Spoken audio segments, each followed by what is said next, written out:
Mwiriho neza. Mbanje kubasuza muri aka kanya ngiye kubasha kuba nabaha amakuru y'igitaraganya abasha kuba yabera mu karere ka Rubavu. Ubu tuvugana muri aka kanya mu gihugu cy'u Rwanda. Ubu byumva ugira ubwo aka kanya mu bigaragara wabifata nkaho ari nk'umunsi w'imperuka.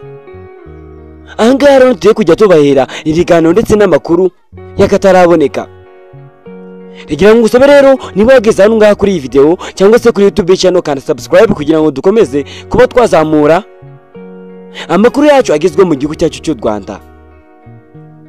Mu karere ka Rubavu mu masaha agana saa moya ni ingona nini cyane, wowe uyibona wahita wiruka cyane, ndetse ukibibona byabasha kuba byabera mu karere ka Rubavu ndetse mu modoka nini cyane abenshi bita nka depine. Ariko rigira ngo mbabwire ngo muri aka kanya wowe niba ugira ubwoba iyi video igendere kure. Mu by'ukuri iyi ngona abasha kuba yagaragara mu karere ka Rubavu ifite metero 500, ikaba ifite ibiro 1000, ndetse iyi ni ngona abasha kuba yangayikisha abantu cyane, ndetse bakavuga yuko ari umunsi w'imperuka mu gihugu cy'u Rwanda. Wowe ukibibona nizire ko wabasha kuba wabikasingaho cyane, ukabasha kuba wabitekerezaho bitewe n'ibyabasha kuba byaba. Ndetse kuri iyi foto ahangaha uri kubona ko hariho imodoka nini cyane ndetse n'ingona nini cyane.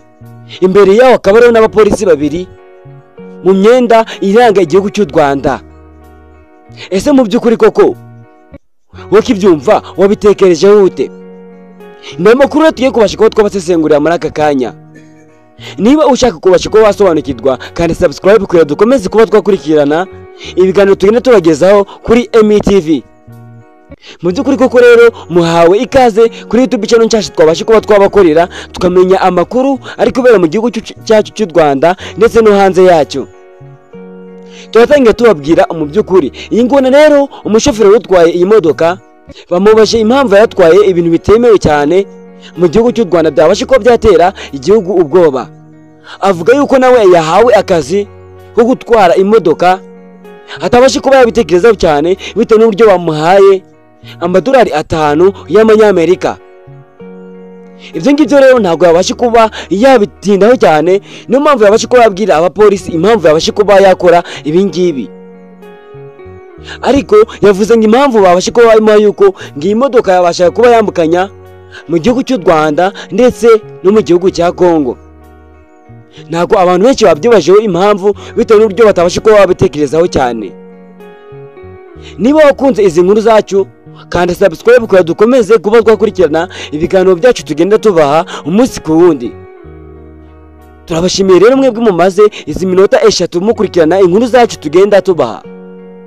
Thank you very much. Turabashimiye umunsi ku wundi mujye mugenda mubona ibiganiro tugenda tubaha, kugira ngo ukane kuri subscribe ndetse ukane no kuri all kugira ngo video zose tubashe kuba twakora ziteze bageraho muri ako kanya. Thank you very much.